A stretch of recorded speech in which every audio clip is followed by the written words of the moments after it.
So today's guest, as you know, because you're here, is Dr. Carol Tavris, legendary social psychologist and author of, well, my favorite book of yours, Mistakes Were Made, but Not by Me. I've never said that, but I read that other people say that. Why We Justify Foolish Beliefs, Bad Decisions, and Hurtful Acts. Her other books include The Mismeasure of Woman, Why Women Are Not the Better Sex, the Inferior Sex, or the Opposite Sex. Thank you. You read that very well. And, so I did something I've never done with you. We've known each other a long time, Carol, but I Googled you. I never Googled you. And so I went to the Wikipedia page and read a nice description how you grew up in Los Angeles, California with her parents, Sam and Dorothy Tavris, secular Jews who promoted and practiced critical thinking and equality for women. She was encouraged to argue and discuss everything with them, from household rules to religion. Her parents gave her books about successful women ranging from Phyllis Wheatley to Susan B. Anthony, and her father taught her poetry and storytelling. Grandparents are Russian Jews who emigrated to Chicago in the early 1900s. Her mother, who earned a law degree at 21, became the sole breadwinner of the family in 1956 when Tavris' father died suddenly when you were 11. Anyway, then major at Brandeis University in comparative lit and sociology, Phi Beta Kappa, went on to earn her PhD in social psychology because she fell in love with the process of science. Anyway, this goes on and on. I thought, this is so interesting. And I thought, it's Wikipedia. I should check the source. So I checked the source. And it's an interview you gave in 1994. The interview was me. Now, you have a chapter in here about memory, which is good because I thought I surely should have remembered this. This is a group of young women skeptics, feminist skeptics, who said, wait, your Wikipedia page needs a little more about women and feminism and your skeptic history. Well, the first line says American social psychologist and feminist. Already it's politicized, sort of, or maybe, or I don't know what. So I thought we might... we could dive in at any point, but I thought since everyone is going to get a copy of your book, so the format for today, by the way, in case your first time, so we'll just have a conversation, not an interview, just a dialogue, conversation, and then we'll open it up, conversation with you, for as long as we feel like, or if it's midnight, the natives will probably kick us out.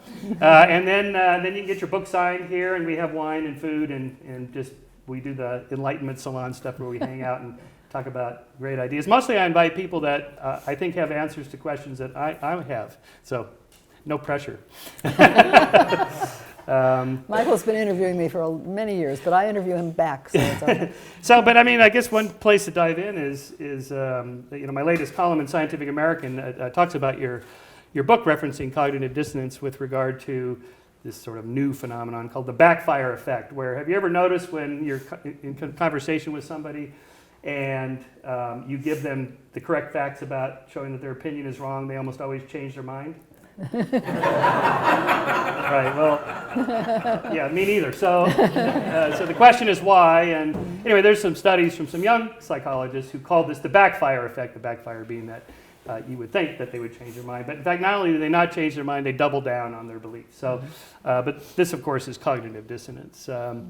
So I guess right off the bat, so we kind of talked about this privately, but the calling it the backfire effect is really not, it's not very helpful. It's just a description of an observation you make. People do this when you do that. It's not an internal state of mind. By cognitive dissonance, we mean something deeper inside. But is it really a brain attribute or a cognitive process, or what would you call cognitive dissonance? What would I call cognitive dissonance? Well, really, you should be interviewing Elliot Aronson about this, my wonderful co-author, because Elliot was who was chosen as one of the top 100 psychologists of the 20th century by his peers. He's a consummate scientist, and he was Leon Festinger's graduate student. Festinger was something of a son of a bitch to work with, and Elliot arrived at Stanford, and people said to him, Festinger's said to be, really smart guy, you ought to work with him. And Elliot said, but he's a son of a bitch and a bastard and really hard to work with. And he thought, but maybe he can teach me something. And so Elliot did work with Festinger, and Festinger was just developing the theory of cognitive dissonance at that time, which was primarily a cognitive phenomenon, as he described it, meaning simply the uncomfortable feeling we have when two ideas conflict or when our behavior conflicts with our belief about something. I believe I'm an honest person. I've just stolen $300. How do I reduce the uncomfortable feeling about this?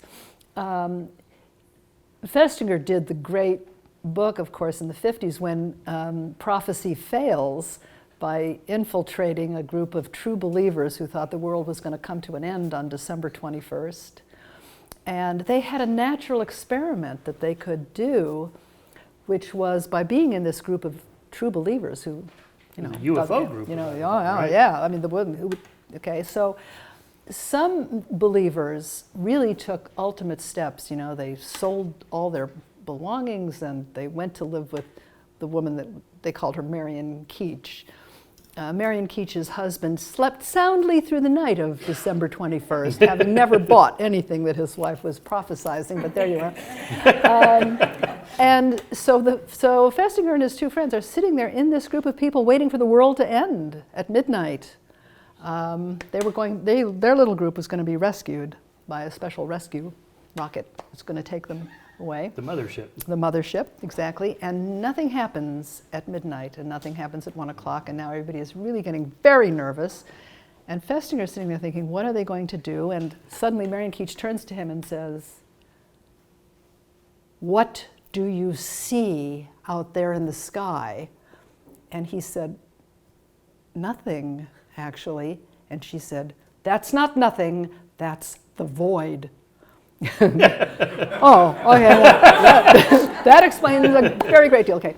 And then, see, this is the brilliance of dissonance. You have predicted something that you believed strongly, and it doesn't come to pass. Moreover, you have taken a public commitment to this belief. You have, sold your stock and your cow, and you've given up everything, and now you're waiting for the world to end. Waiting for the world to end, and it's not ending. What do? Do you say, "What a jerk I was. What a twit. What an idiot I am"? Do you say this? No. No, thank you. And can I have my stuff back? And can I have my stuff back, please? Right. What happened was, at somewhere around dawn, Mrs. Keech had a vision that it was the true belief of her little devoted band that had saved the planet from destruction. That's cognitive dissonance. So Festinger wrote this book and went on to do research showing that the kinds of predictions we can make about people's behavior based on dissonance are not obvious. They are counterintuitive from what you would imagine. So if I can induce a student, for example, to tell another student that this task in an experiment was really interesting, when in fact it was dead boring, and I pay some group $1 and I pay another group $20 to tell this lie, that this experiment is really interesting when in fact it's not, which group will come to believe that the experiment was actually more interesting than they thought? The $1 group. The $20 group is getting $20 for a lie. Okay, that's fine, that's worth it. I'll tell a lie for 20 bucks. You tell a lie for $1, you have to justify that lie. And you justify it by saying, it wasn't such a lie. Actually, it was really interesting counting all those spools of thread. Loved it. Really fascinating. So these early experiments were revelatory and very interesting. And then what Eliot did in his research was show that although the cognitive part of cognitive dissonance, you will feel some dissonance if you and your best friend disagree about your favorite movie or your favorite book or something. There's a kind of a tinge, when somebody you want to share something with and they say, "You thought that was a good movie? Worst thing ever," okay? I have to evaluate my view of this movie or my view of the friend, So, but what Eliot showed was dissonance is greatest and most painful when the information contradicts something central to our self-identity, something we really feel strongly about ourselves. If I see myself as a competent, smart skeptic, and I've been conned, or I've done something I've done a bad job of something. So now what Eliot says is that dissonance is hard to live with. We either dismiss the evidence or change the self-concept.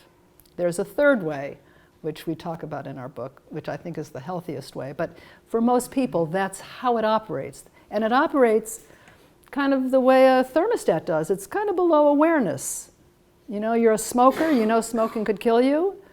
You justify smoking, or you give up smoking. So, I mean, there was a very cute study of pregnant women.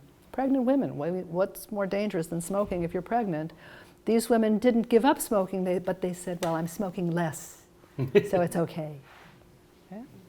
So this mechanism is very powerful, and we're talking about this, I mean, sort of how to account for it. I am reluctant to talk about brain wiring, you know, everything has got to be in the brain now, or it isn't a true phenomenon and so forth. You know, yeah, some scientists have followed dissonance into the brain, and they see what parts of the brain are active when people are in a state of dissonance, which is to say they are. You know, get me out of this. Okay.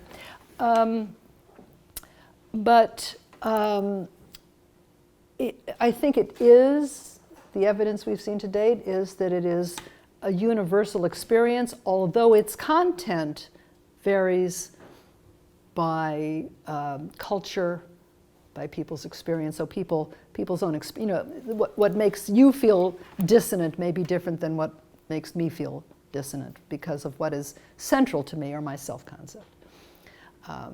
Eliot did this adorable study of people with very low self-esteem.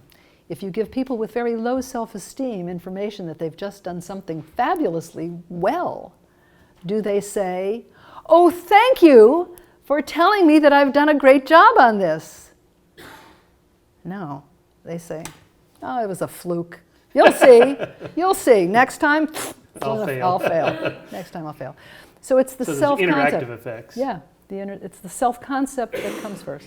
The examples I used in my column just rattle off in a single paragraph. Creationists, you present them with geological data, fossils, DNA, or whatever. Climate skeptics or deniers, you present them tree ring data and ice core data and so on. They don't do. And weapons of mass destruction was the one that they used this study for this study. And then Carol and I were comparing letters from, most of the letters I got in response to this column were not, I do not have dissonance. It was that 9/11 was an inside job and creationist is true. And it's like, well, but the most interesting was the weapons of mass destruction. There's still people hanging on to this, even though the Bush administration itself has said, whoops, we were wrong, right? Yeah, George Bush in his memoir said, you know, it's the worst. He said, I was so very sure we would find them. It's a source of embarrassment to me to this day that we never found them. And if anybody had a motive to feel that our government had found evidence, it would have been George Bush and others in his administration, of course. So people are hanging on to, well, maybe there was those old shells that were found in the desert that from the 80s. It's like, well, those are them. Those are them. Well, but see, here's the interesting thing about dissonance. And in the revision of our book, we were very careful to, because you want to identify where your own biases are, where your own resistance to evidence is. But the weapons of mass destruction is very interesting because it's a good example of how Democrats and Republicans reduced the dissonance about this. Before the invasion of Iraq, 75% of all Americans, Republicans and Democrats, believed there was sufficient evidence of weapons of mass destruction to warrant going into Iraq. Colin Powell, right? You know, at the UN. We saw it, we see it. Yellow cake. Yellow cake, blah, blah. So there was great majority support for that war at that time. So how did Democrats and Republicans reduce the dissonance of, I supported the war, but the reason for it turned out to be bogus? Republicans, and to this day, 63% of Republicans believe weapons of mass destruction were found. Okay. Democrats forgot that they'd supported the war. Oh, I knew all along there weren't any weapons. Don't be upset. I never supported the war. What war? I mean, no, I hated it from the very beginning. I was out marching against it. I remember that argument when they came down. We know that they had them because that's why we can't find them, because they moved them. That's right. Which was the exact same argument that the ufologists make when they say, well, aliens have visited. Where's the evidence? Well, it's hidden, secret away. Area 51, can we go there? Oh, no, you can't go there. That's right. You know, it's so interesting. FDR was persuaded to set up the internment camps for Japanese Americans because General DeWitt told him that there was, you know, there was no evidence at all of any Japanese American doing anything of any treasonous sort whatsoever. And General DeWitt said to him, the very fact that there is no evidence means that they will. That's how secret they are. That's how secret they are, okay? Right. And we hear this in the 7 countries that have created 0 incidents of terrorism in Donald Trump's proposed ban of those 7 nations. But the very fact that there has been, that no one from any of those countries has done anything is evidence that they will. Right. So my friends have always looked at me with great amusement and a little bit of pathetic sympathy when I say, but can't you just tell people what the evidence is and won't they say thank you? No, they don't. So the book came out in 2007, and you revised it in 2015. Some of the other areas, really important ones, on the law, for example, and how police handle evidence, how courts handle, instruct juries to handle evidence. Has there been some changes that you've seen on like how eyewitness testimony is presented or how a lineup is done? Yes, I think finally, after a number of years, cognitive scientists, psychologists have made inroads in explaining in the court situation that eyewitnesses are unreliable. I mean, certainly lawyers on both sides understand this evidence more than they did. But it is still the case that judges prefer to let prosecution and defense duke it out in court with their respective experts, and never mind if one side's experts aren't expert or are pseudoscientists and others really have good evidence. So that does continue to be a problem.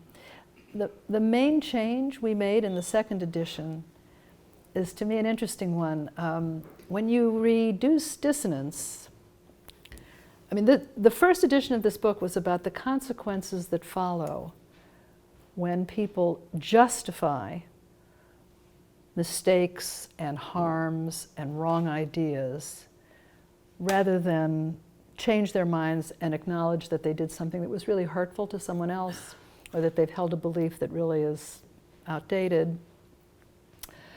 So it was about the power of self-justification to keep us going along a road that we should really get off, and the dangers of that need to justify ourselves. So I said to Eliot, well, but what about people who can't reduce dissonance, don't reduce dissonance, the ones who beat themselves up over harms they committed or mistakes they made or bad decisions that they had in their lives, who can't get over the bad decision they make, whether it was for a car or a spouse, right? And continue to beat themselves up. And by the way, the fact that the ability to reduce dissonance is so universal may be part of its evolutionary benefit. You and I have discussed this. It lets us, the ability to reduce dissonance lets us sleep at night, lets us get on with our lives. We can't stop and I used to give an example of how you can't stop every morning and say to yourself, should I be brushing my teeth? What is the data for this? You know, are there still good data for the wisdom of teeth brushing? You know, and then that day there was the study of flossing. Everybody see the flossing study? Yes. Maybe you don't need to floss. I said I can't deal with the flossing study. But okay, so in this edition, we wanted to talk about the difficulty for people who can't reduce dissonance. And so the new last chapter is about the kind of suffering that people can do, beating themselves up. Guilt, regret, the dumbest emotion there is, because where does it get you? Unless you learn from it. We have what I think is a really powerful discussion about the role of the inability to reduce dissonance among Iraq veterans, because for many of these soldiers coming back from the war, they have seen and done things that they cannot justify. This is not like being in any other war where, okay, it's You know, I killed someone who would otherwise have killed me, but I've done these horrific things.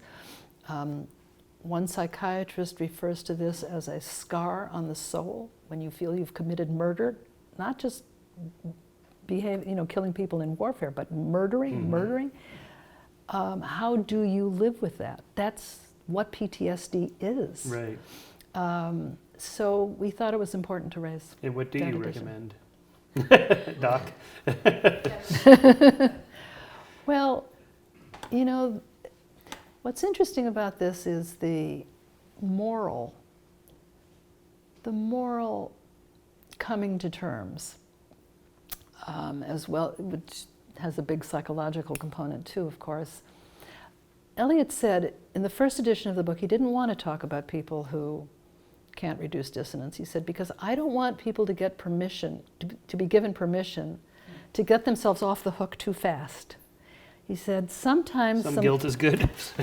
Yeah. Sometimes some sleepless nights are called for. Yeah. I want my president and my administrators to have some sleepless nights before they decide to invade a country and create a war. I don't want them to just say, hey, this is the decision and I'm doing this.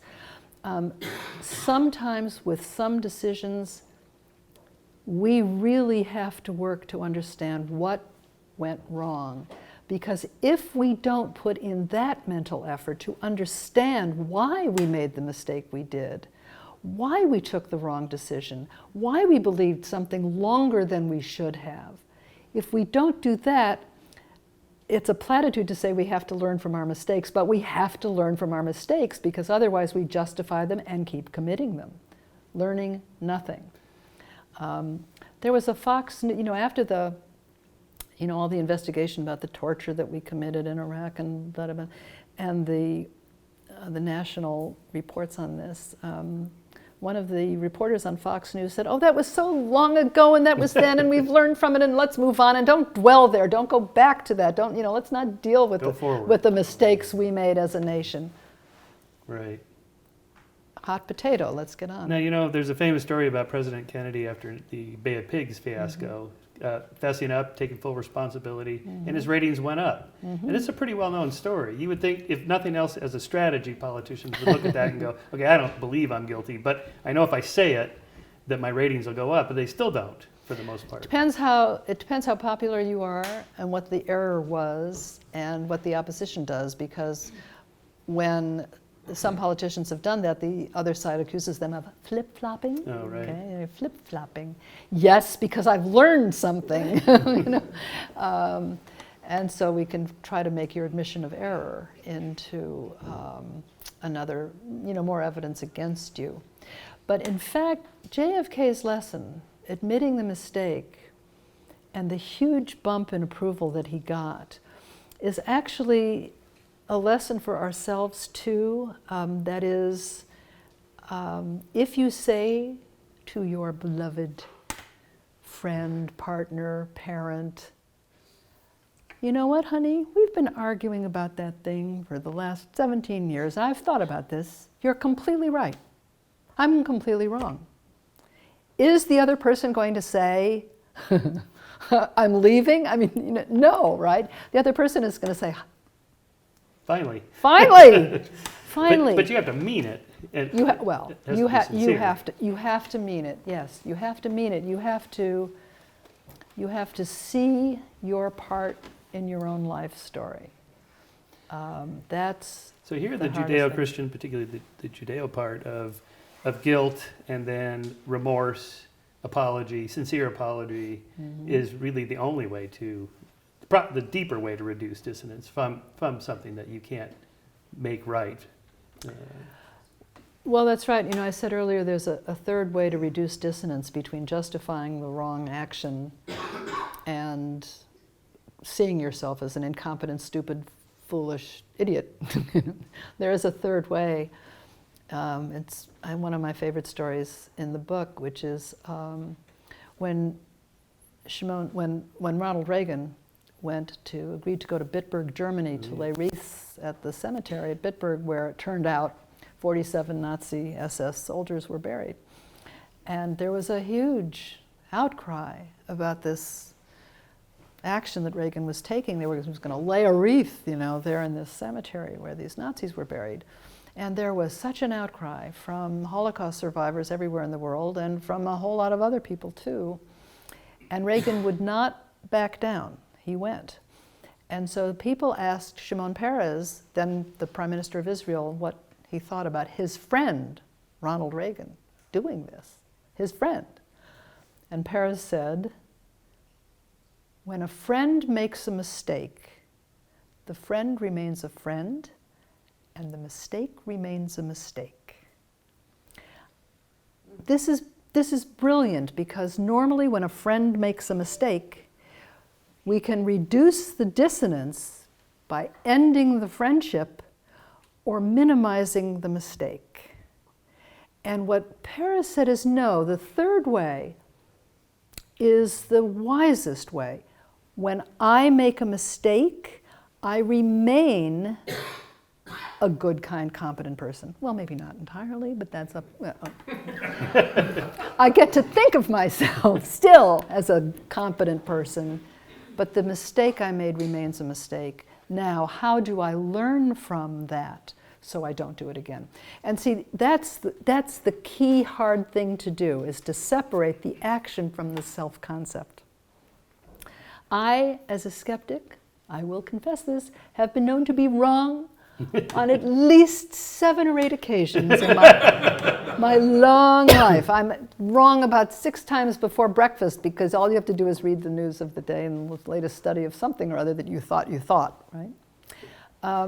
And it's very easy to dismiss research or I think evidence. my favorite example of yours that you even wrote about was believing the children, whatever they say, because children wouldn't just make up stories about abuse or. You weren't going to bring that up, Michael. Well, but it's yeah. I mean, that was a big one to admit, because but everybody thought that at the time, right?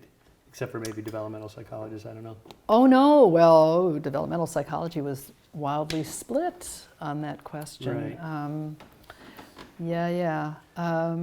But we don't have to go down that road, because I want to talk about the restorative justice movement around the world. I don't know how much you followed this. I wrote a chapter on this in the Moral Arc. I knew next to nothing about it because it's not very popular in America. Right. We're still very much into retributive justice, I think probably because of our Judeo-Christian background that emphasizes punishment for the sin instead of fixing the problem. And now maybe this doesn't work with extreme psychopathic serial killers or whatever. You're not going to meet. They're not going to meet with their victims, but teenage pickpocketers or who burgle a house or something when they're 17 or whatever, and they get these 20-year sentences or something. In other countries, they actually meet with the family. They go and they meet the person, and you see, this is a person I hurt, and then they talk and exchange. And some of these are really heart-wrenching narratives to read about these. The guy standing there. I had no idea that I was hurting anybody. I didn't even think about it. Yeah. And a lot of them, that may be some of that, psychopathy where they don't feel guilt. But the point is, make them feel guilt by facing this person. This seems to work pretty well in Germany, where my wife Jennifer's from. Most of they don't have these big, huge lockdown prisons like we have. These guys live in like apartments. And the whole point is to get them in and out and back into society. They're taking classes and learning basic civility type strategies of dealing with the world and getting jobs and things like that.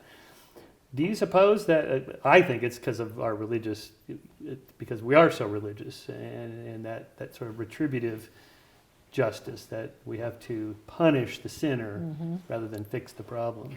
Well, it is about punishing the sinner.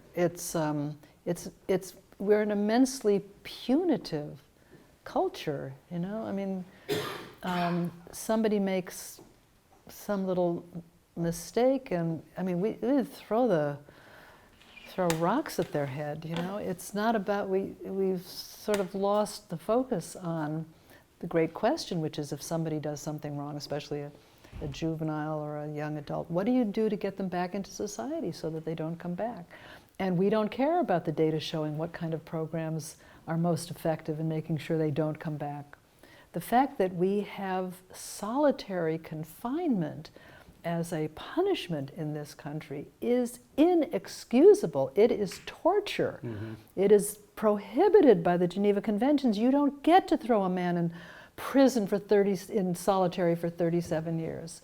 That is cruel and unusual punishment, and we have an Eighth Amendment about that, so why is that? Why do we do that? Why is that? Well, finally people are beginning to write about what the psychological toll is on solitary. You need a study to show that solitary confinement in a hole is not a healthy thing.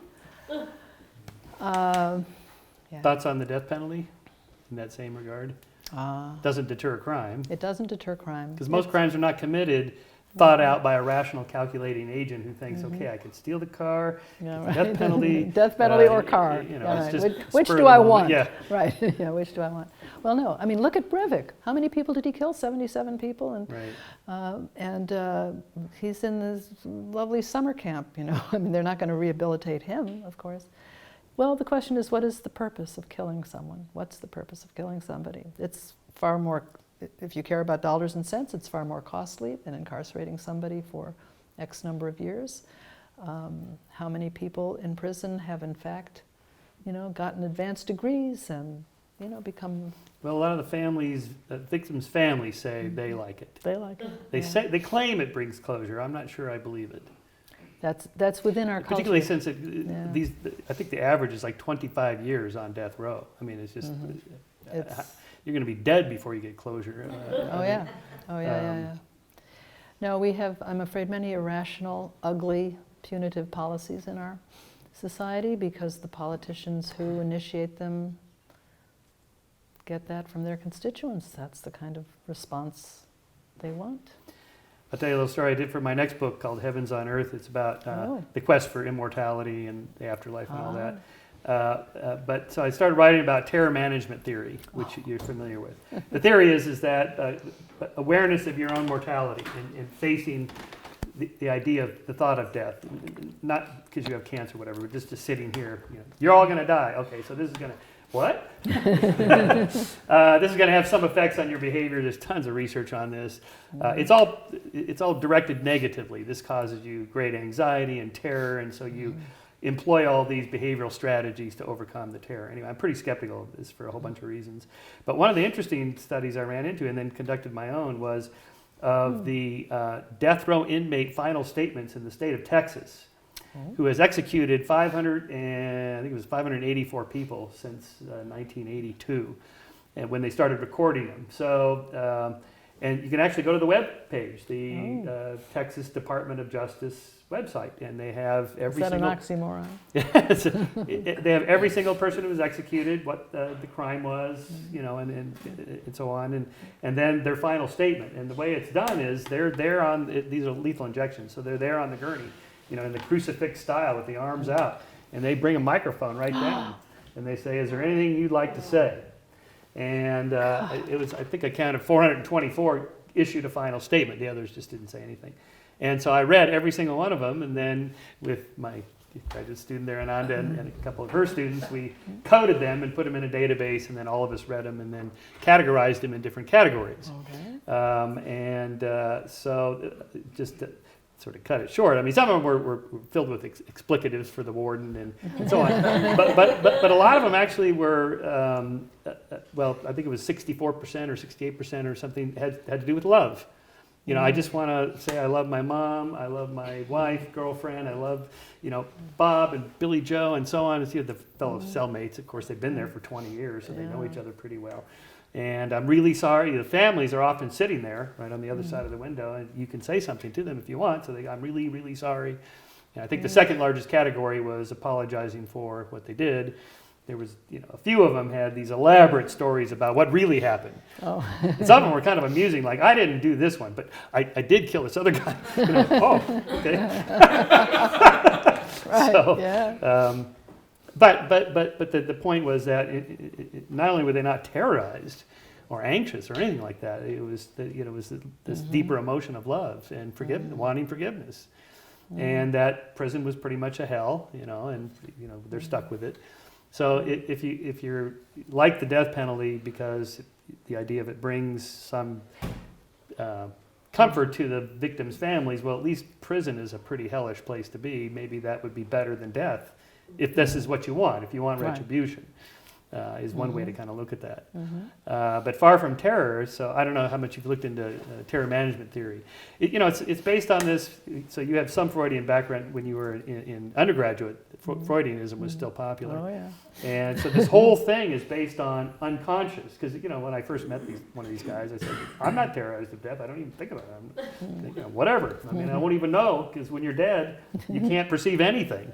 And when you're alive, you're not dead, so what are we, what are we even talking about? Let's go have a beer. I mean, really. And he's like, oh, no, it's unconscious. Like, Yeah. well, then how do you know? Oh, you got to prime the person with these subtle cues, and then they act a different way. Okay, maybe. Priming. Yeah, so, these unconscious theories of unconscious, again, back to where we started, when we describe a mental activity. He remembered, she thought it through. We're just using words to describe what we think is going on in someone's head. That's sometimes problematic, I think. Yes, it is. So wait, are you asking this about? Oh, I'm just talking. Oh, you're just talking.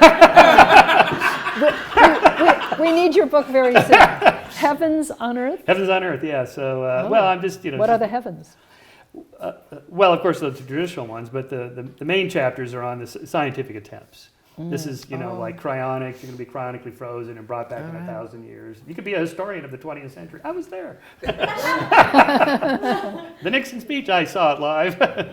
It's interesting, is it not, that survivalists we now see from the left and right, and I don't mean survivalists, but sort of, well, yeah, I guess I do, who both want to live forever, if they have enough money to try to find, some way of maintaining the body and the brain, unto hundreds of years, and that as people become more frightened of what is happening in the world, the whole political spectrum is coming up with their solutions to this. Well, it'll be Armageddon, or it'll be a climate disaster. Well, part of the heavens on Earth is if we can't engineer immortality, we'll create a social heaven, a perfect, so utopias and all that. But that does get me to asking you to explain what has happened to the left. They have gone crazy. That was sort of a... Was that a non sequitur? Well, both the left and the right, try to engineer society in a way that they think, based on their theories of human nature, we should. So, the right tends to be more in favor of the death penalty, for example, because we think human nature is fairly, conservatives think human nature is fairly locked in, and therefore you can't rehabilitate these people, you just have to punish them.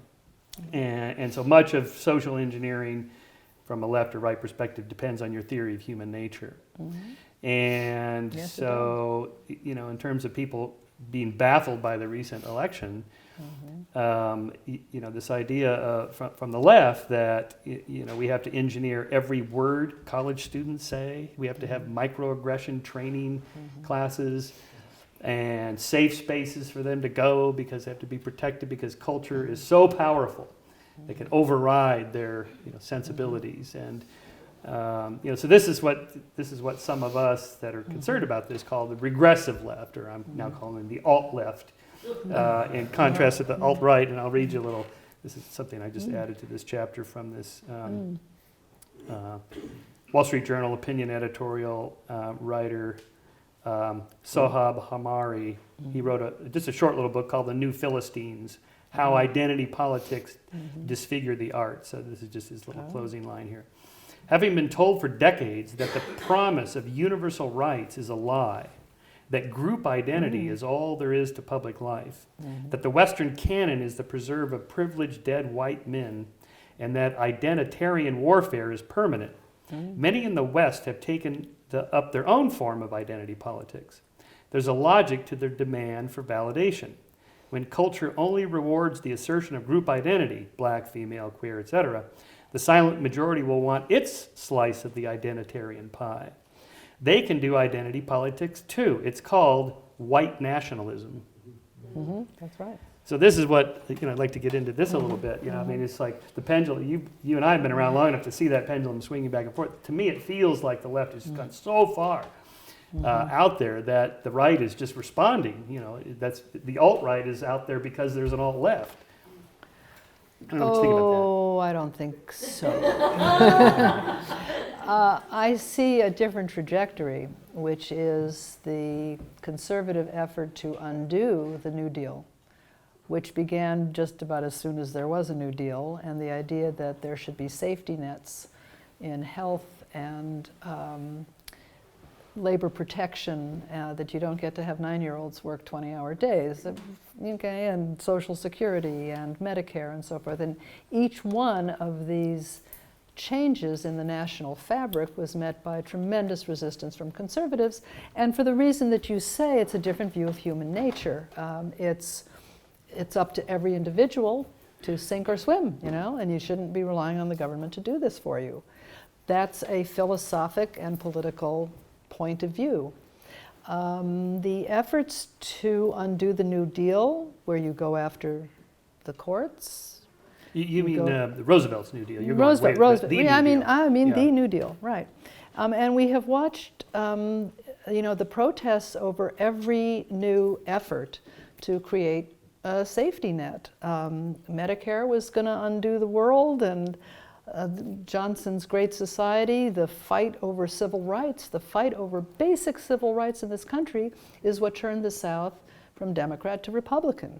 So let's start there, because that was part of the vision of liberals to create a more just and fair society in which whole segments of black people and minority people and women people were not excluded from the opportunities of our nation. A very, I think, rather noble goal. But the idea was not so much to do it by changing hearts and minds, but by changing the law. If we wait around for people to have a change of heart about, you know, women are just as good as men or black people are just as good as white people, we will be waiting a very long time. We will be waiting for the second coming, or the third, maybe. And so the idea was, no, you make segregation illegal. You make it illegal, and then you make discrimination illegal. You must permit, okay. So we have seen in my lifetime the most astonishing advances for formerly excluded minorities in this country. Okay?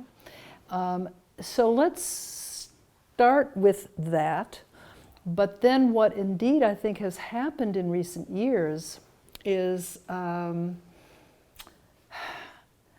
the notion of equality, of opportunity, has become more about feelings than about the kind of discrimination, the behavioral discrimination that we might do something about.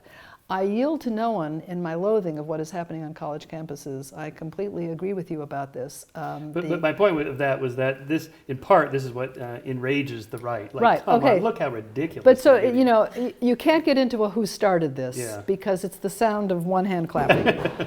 It is, in fact, a clash of visions, as is true in every society, between left and right. And we see the rise of the right all over the world. The left and the right, you know, there is something probably fundamental in personality makeup within people in every society, between people who want order, stability, predictability, and authority, and people who want equality and dancing.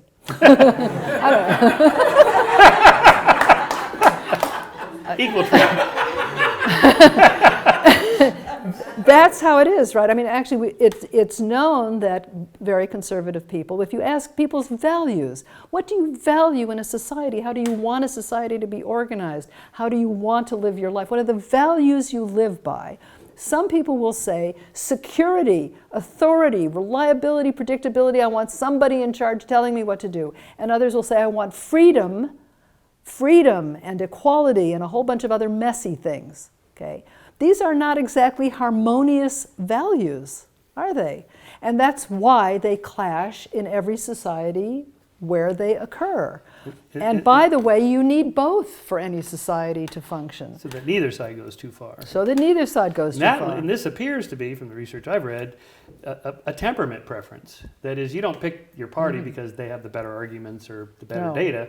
I feel better hanging around conservatives or liberals because they're my kind of people and we kind of jive on the same emotional level. It works for my temperament. It works for my temperament, and maybe. And then you rationalize afterwards. And we have the and better the other arguments. idea, and we have the better arguments. Exactly right. Well, the polarization that we're seeing now is really, in my mind, quite bizarre and more extreme than I've certainly ever observed it in my life or personal experience or friendships or any other thing. I mean, that is really quite extreme. I want to go back to one point that I think you made, about colleges. No, about colleges, because I think that absolutely the left's mistake in this election was dissing white working class and middle class people who feel the same concerns and issues, but were excluded from the felt excluded from the national conversation. So that, that's why when Democrats are now saying, really, this should have been an economic argument, it's all the have-nots and the have-lesses have one big common interest here, which is the 1%. And why are we why are we 99%ers dividing ourselves into the 3% and the 7% and the 12% when we should all be more united with one common goal? I think that kind of identity politics has really, in that respect, while it has been important for advancing the rights of the disenfranchised, it has also created this resentment and backlash. Let's pick a specific example. The baker who doesn't want to sell a cake to a gay couple. Okay, so the state, so I agree, some things you have to pass laws on. Probably the abolition of slavery would not have happened for decades more or even half a century without a civil war and the change of laws. Sometimes, I forget if it was Johnson or Kennedy who had to send the troops in to desegregate the school. Yeah, so sometimes you got to send a guy with a gun. Yeah. Do you got to do that with the baker? Really? I mean, he has his preferences. He's an idiot and a bigot, and he won't sell as much cake. Fine, too bad for him. The gay couple can go to a different baker down the street. If they can't, they can go online. I mean, don't you worry about a state that is so powerful it can make you bake a cake for somebody you don't want to bake a cake for is more power than I want to give the state, because they can do other things to me that I don't want them to do on some other issue. That's what worries me. Well, that's a really interesting question that you ask, and I think what it reflects is the difference between passing a law and changing a norm. One of the reasons the Defense of Marriage Act, by the time it got to the Supreme Court, the country was behind it. It had the country, because enough people had experiences with gay people, and it sort of was a non-issue among young people, and there you are. And so there weren't marches in the streets. That it had to go to the Supreme Court is another issue, but it's because it's a legal question of who gets to marry whom, and that is within the purview of the state to determine who gets to marry whom. But unlike the abortion question, which has continued unceasingly,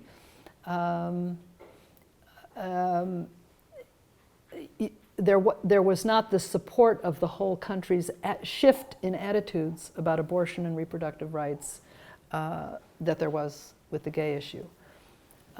Personally, I'm with you on the cake.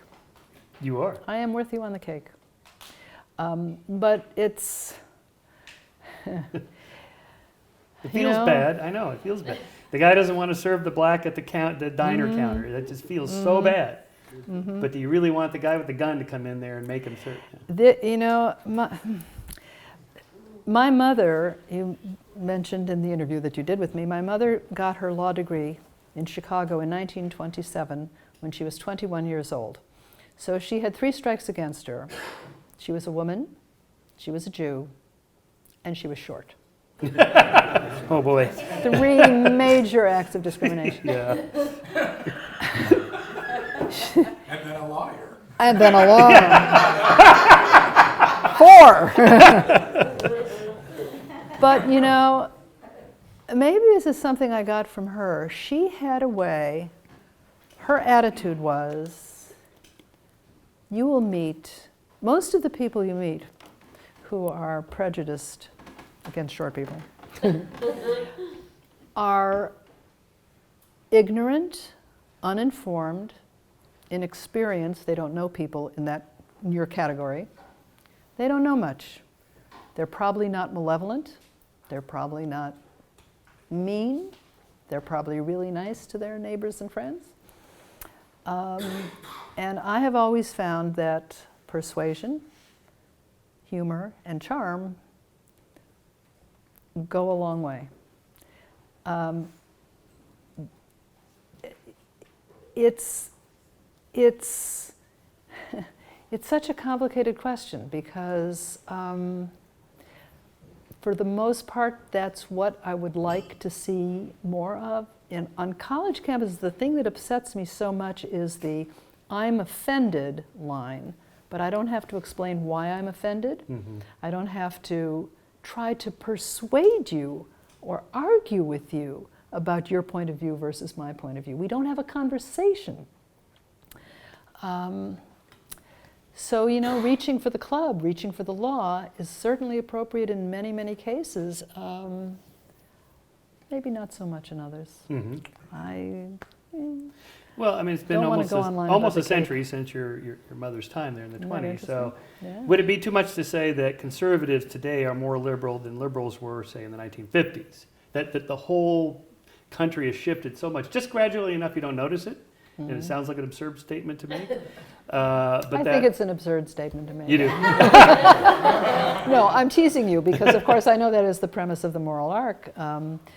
But yes and no, because look at the way that the current Republican administration would really like to undo it all.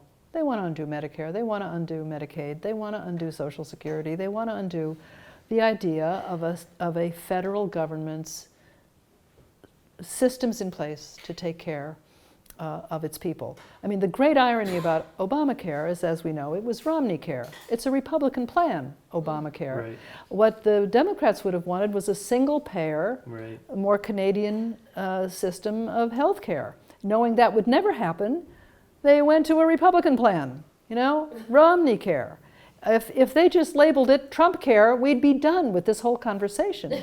But that's, you know, so although I would like to think that conservative views are more liberal than they were maybe in the 50s. Socially, maybe we distinguish between social views and economic views. And so let's say the treatment of blacks, gays, women, Jews, and so forth by conservatives today versus conservatives in the 50s, certainly dramatically different.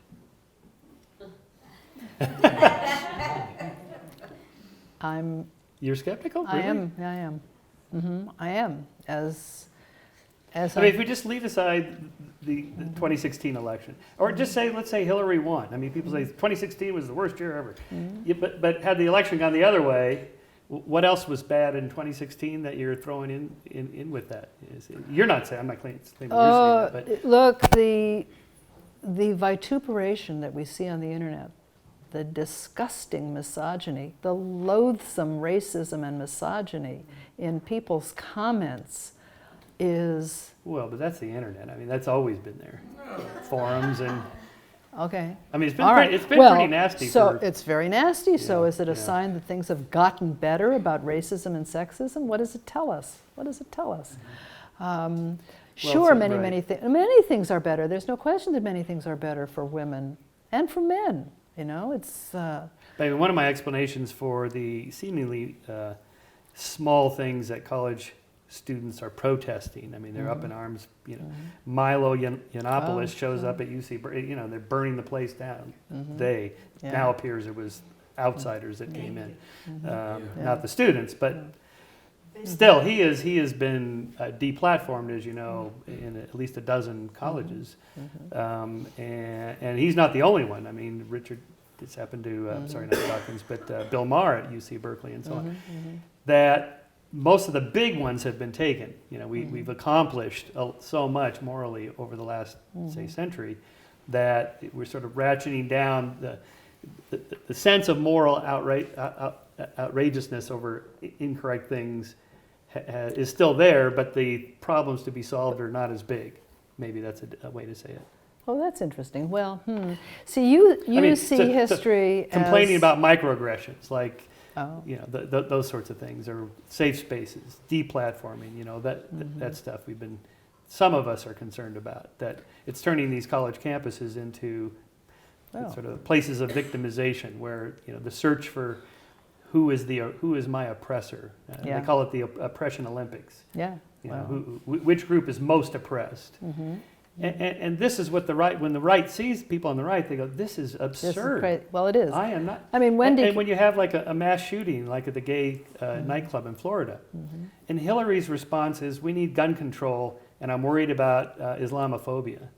People on the right are like, are you kidding me? Yeah. This is not. This is insane. When the only guy in the room saying we have a problem is Trump, and people are going, yeah, at least he says it.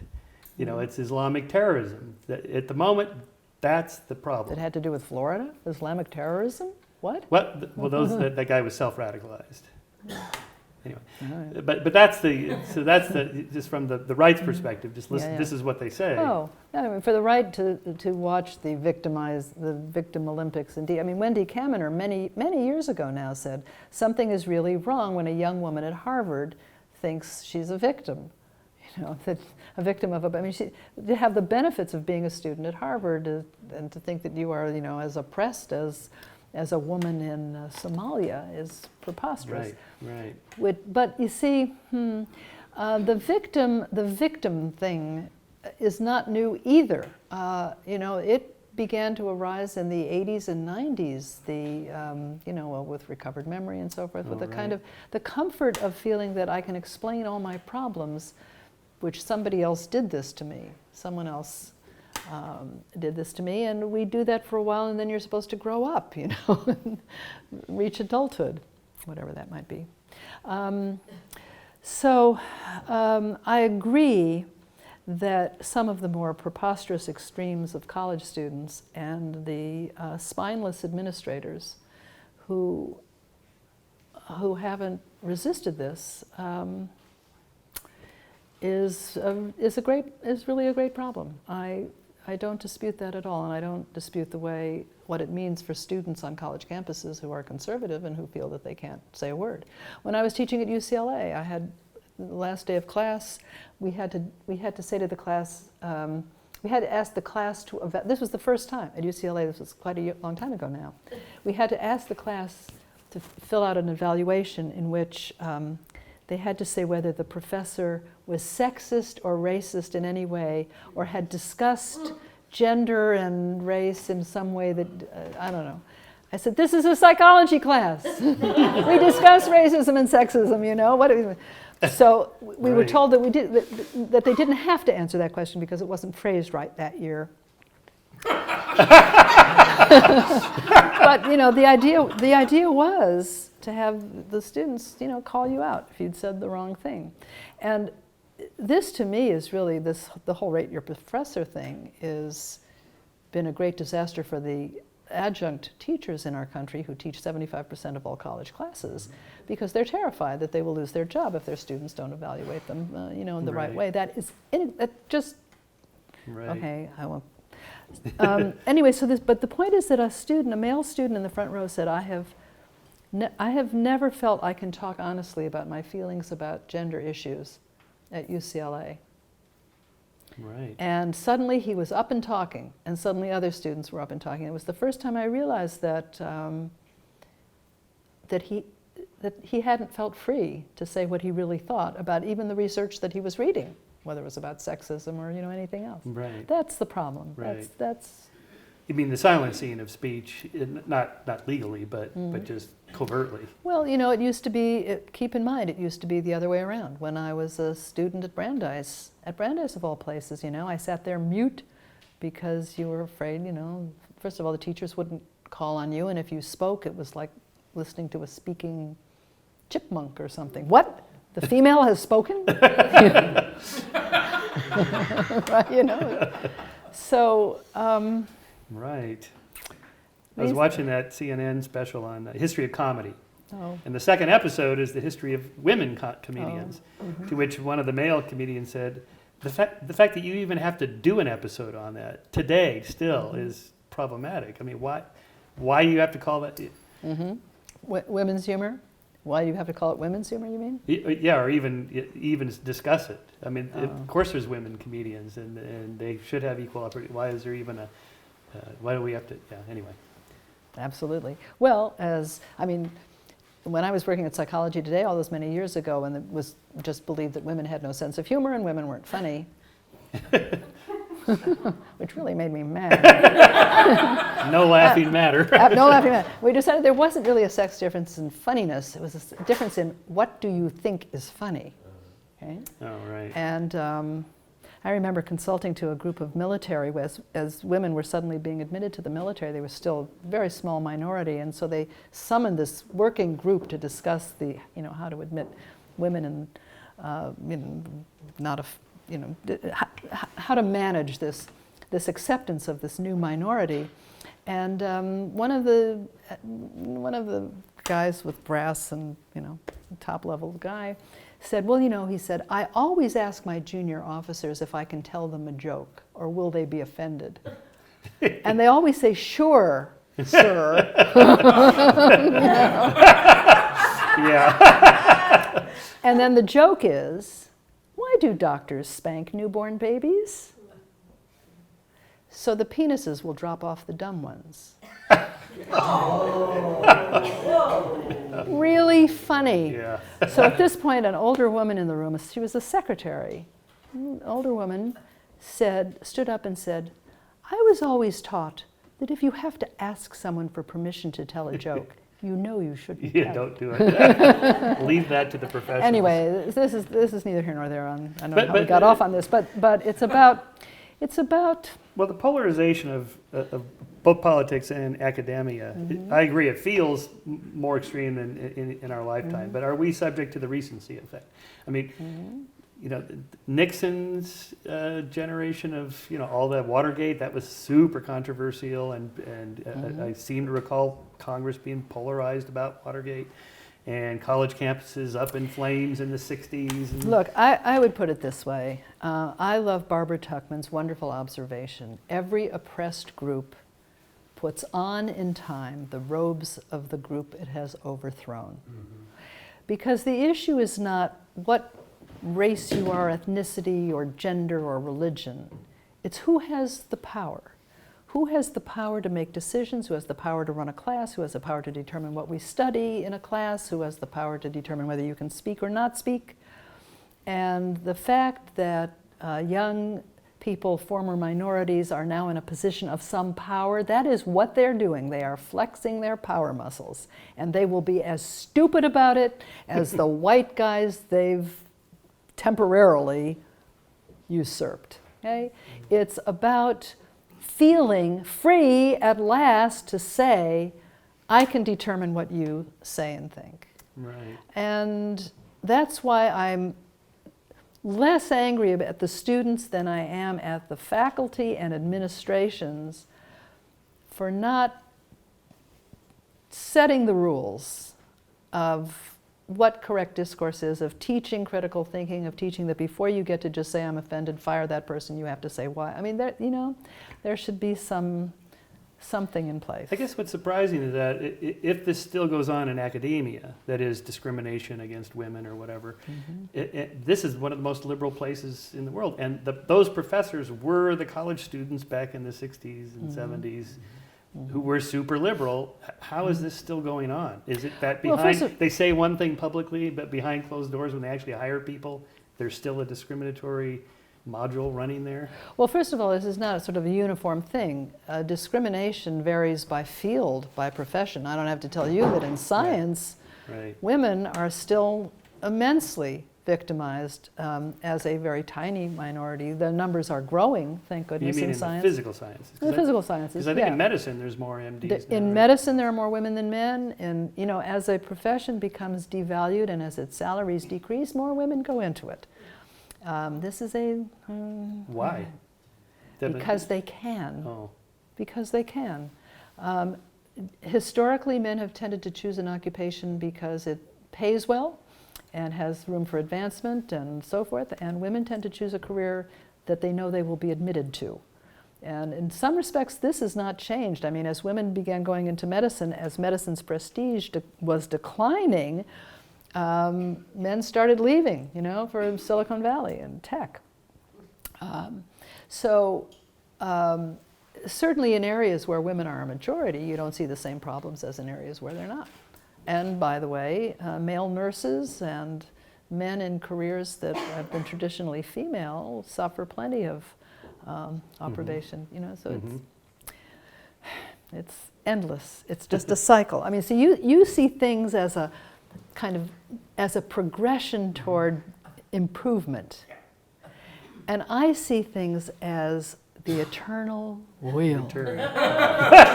We were up, now we're down, right? And it's, I mean, I really... Maybe it cycles up. That would be nice. Well, that's the hope. That is the hope. The moral side. The moral side. Yes, it's exactly. It's not so much an arc. I mean, it arcs like this, and then it goes near. And then but our country is so much better today in every possible dimension we could think of than in, say, 1910 or 1920, or certainly in the Depression, on any dimensions that you can think of. But this is not to say that we won't return to a time where, the citizens of our country weren't protected. Well, we're certainly not going to take the vote away from anyone. Well, we might, No, not going to take I the want to vote be away. sensitive to our time, and the audience I know has plenty of questions. So why don't we open it up to dialogue with you? But quick, let's thank Dr. Tavris. You were brilliant, absolutely brilliant, as usual.